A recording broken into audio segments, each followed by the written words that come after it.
Bonjour et bienvenue sur Charging Station pour un nouveau premier trajet, mes toutes premières impressions au volant des voitures que j'essaie ensuite pendant une semaine pour vous proposer à la fin de la semaine le grand essai électrisant avec tous les détails techniques et mes impressions après une semaine au volant. Là, c'est mon tout premier trajet, quelques dizaines de kilomètres au volant de celle qui se trouve derrière moi. C'est l'une des voitures électriques les plus attendues de cette année 2026 avec notamment deux concurrentes, Mercedes GLC et Volvo EX60. Là derrière, j'ai la BMW iX3. J'en prends le volant pendant une semaine et je vous dis tout dans le grand essai. Mais là, on vit ensemble les quelques dizaines de kilomètres de mon premier trajet. Premier trajet avec Coyote. À vos côtés sur la route pour votre premier trajet et tous les autres.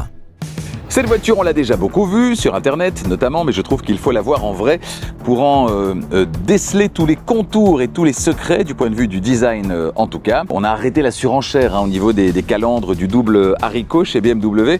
On est revenu à quelque chose de beaucoup plus consensuel, on va dire, de beaucoup plus discret certainement, avec un nouveau style, un style affirmé qui fait des références au passé, je vous en parlerai dans le grand essai. Notez qu'on est en présence ici d'un véhicule qui est équipé du pack M Sport, voilà, qui peut amener quelques détails supplémentaires. Alors ce qu'on va retrouver là par contre, c'est pas du tout un détail, c'est la taille des jantes très très belles, immenses, de 22 pouces. Qui dit des jantes plus imposantes, dit forcément une consommation en hausse.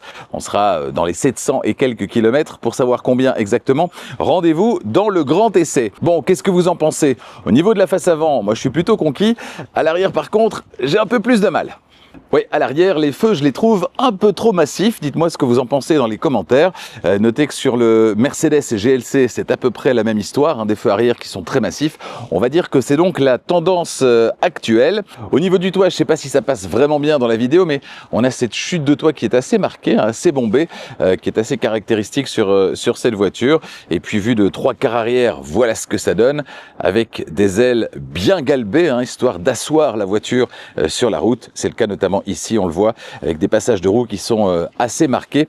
Dites-moi là aussi ce que vous en pensez dans les commentaires. On est à l'arrière et donc, petite tradition, premier trajet oblige, on va s'intéresser au coffre. L'ouverture électrique, alors ce qui est très intéressant, c'est qu'on a une petite commande ici qui est assez large. Donc on trouve facilement le petit point de repère pour aller toucher la commande. Donc ça, c'est assez sympa. Hop, petite pression, déverrouillage électrique. Alors j'ai une petite caisse, mon sac d'ordinateur, le sac de tournage ici. Et j'ai casé une bouteille également dans le petit filet là sur le côté. On voit qu'on a un petit crochet pour le sac de course, un à gauche, il y en a aussi un à droite. On a une banquette qui est fractionnable, on le voit 40, 20, 40. Et puis sous le plancher du coffre, qui s'ouvre intelligemment, vous voyez, de manière articulée. Donc je peux avoir des choses ici au fond du coffre et je peux quand même lever cette partie du fond du coffre, voilà, qui est plutôt intéressant. Alors, de l'espace en dessous, il y en a. Tiens, est-ce qu'il y a un frunk dans cette voiture? On va aller voir. Alors, on le fait pas généralement dans le premier trajet, mais là, j'ai envie d'aller voir. Et la réponse, je crois bien que c'est oui. Ouais, effectivement, il y a un frunk dans cette voiture, un frunk de belle capacité qui peut accueillir 10 kg. C'est ce que la petite info nous donne ici. Ici, on y a mis un câble de recharge. Vous voyez qu'on peut caser bien plus de choses dans ce frunk que le câble de recharge. C'est encore un bon point. Alors, les poignées se déploient électriquement. Ça va pas plaire aux Chinois. Voilà. J'ai réglé le siège avant pour mon mètre 90, mon mètre 90. Est-ce qu'il y a de la place? Alors au niveau des pieds, certainement, parce que regardez, le siège il est positionné très très haut par rapport au plancher de la voiture. Donc ça augure un bel espace disponible au niveau des pieds. Allez, je rentre. Bon, on peut pas louper qu'on est clairement dans le petit univers M Sport avec les options. Je pense qu'on a 15 000 € d'options sur cette voiture d'essai.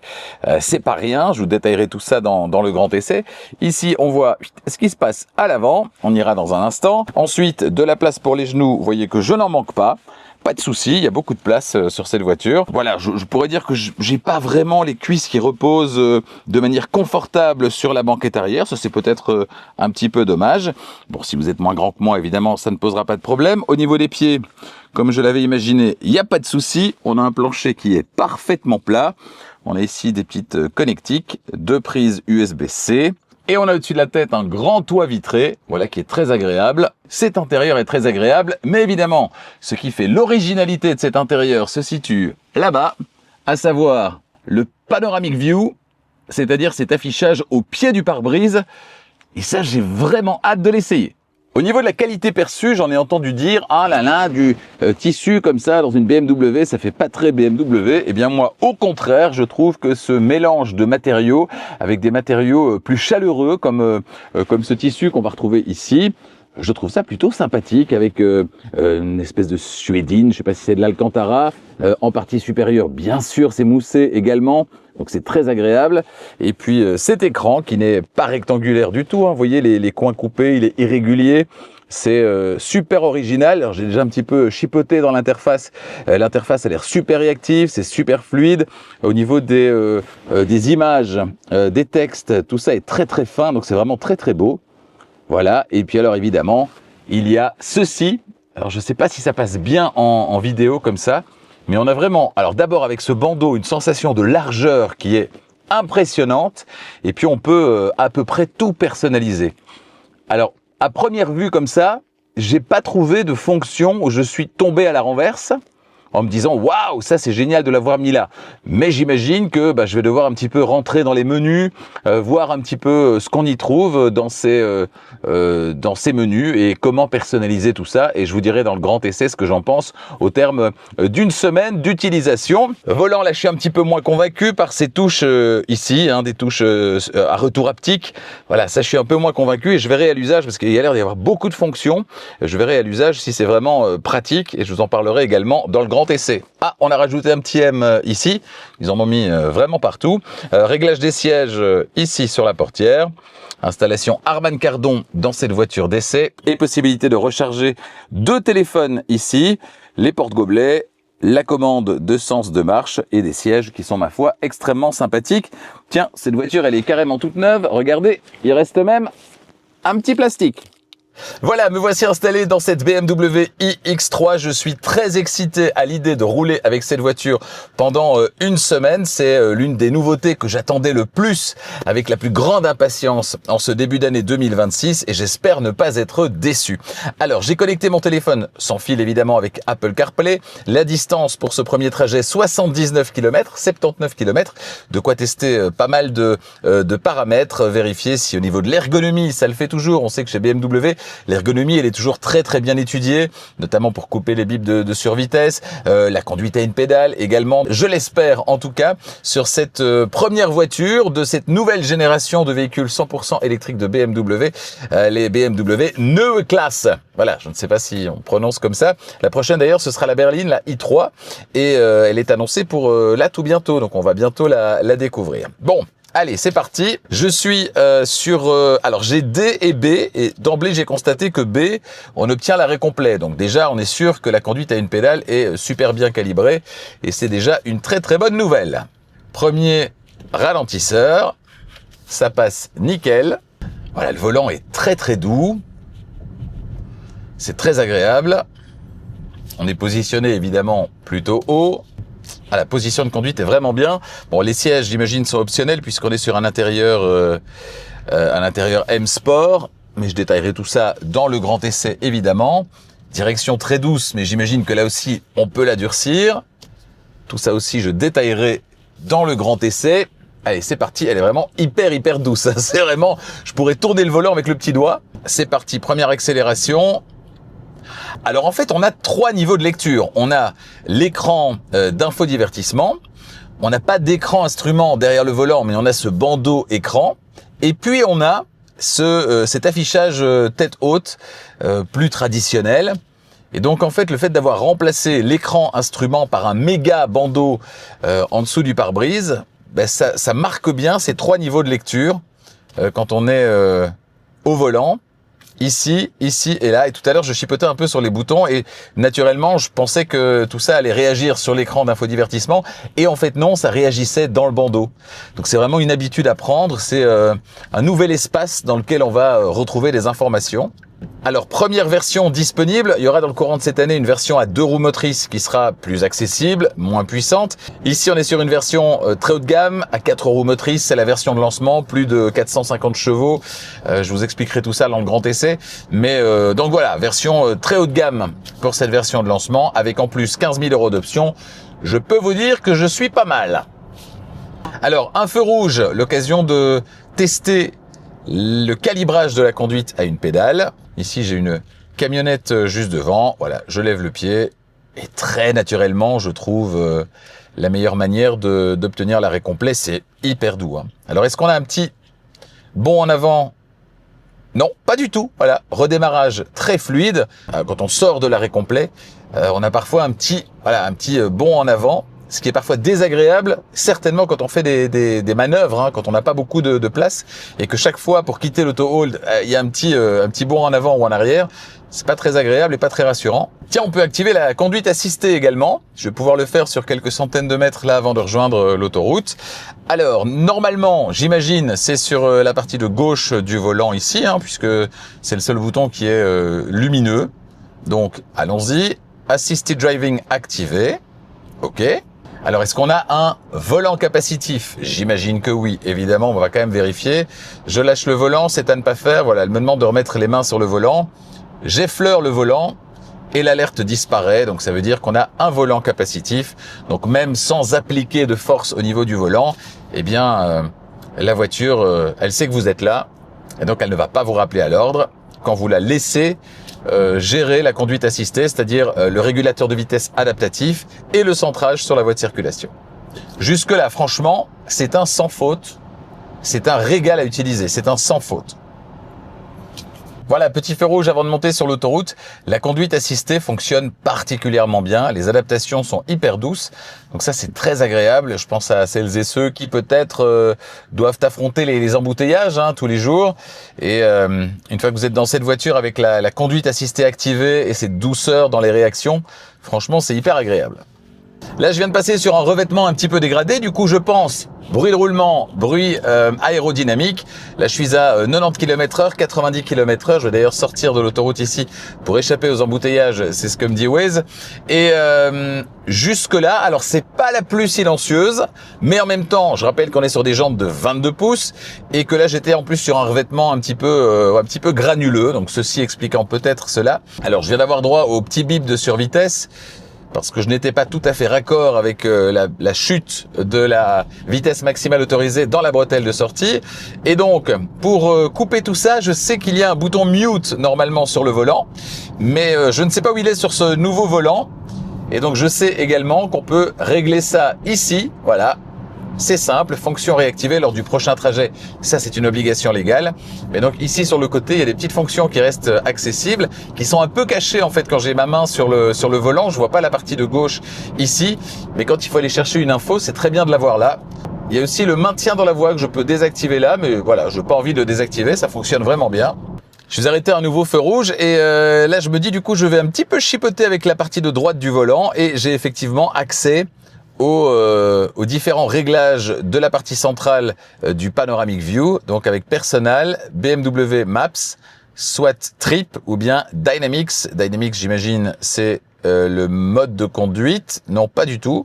Ah non, c'est toutes les infos liées à la puissance, le couple, le régime moteur, la température du groupe propulseur, le niveau de charge ou de puissance délivrée, et les G également, donc la force ressenti par le conducteur. Ah oui, donc j'ai une barre, je ne sais pas si vous le voyez en fait, mais j'ai une barre qui avance au niveau de la puissance et j'imagine au niveau des G également. Voilà, j'ai effectivement un petit point qui descend. Voilà, c'est assez rigolo. Alors il faut s'y faire, toutes ces touches sur le volant, il faut vraiment s'y faire. Mais je pense qu'avec un peu de pratique, ça devrait aller. Très honnêtement, l'affichage tête haute, il sert pas à grand chose. J'ai exactement l'affichage de la vitesse comme je l'ai juste en dessous dans le Panoramic View. Pour moi, ce Panoramic View est beaucoup plus lisible. C'est un super espace d'affichage finalement qui va permettre, je l'imagine, dans l'avenir encore pas mal de choses. Je suis curieux maintenant de prendre le volant chez Mercedes du GLC et chez Volvo du EX60. Ces deux-là aussi ont de belles qualités. Et notamment le Volvo, c'est lui qui a la meilleure autonomie des trois, c'est 810, alors que je pense qu'on est à 805 sur celle-ci, en théorie, pas sur celle-ci équipée comme elle est. Je suis curieux de les essayer, ça va être une belle bataille durant cette année 2026, avec ces trois modèles finalement très aboutis.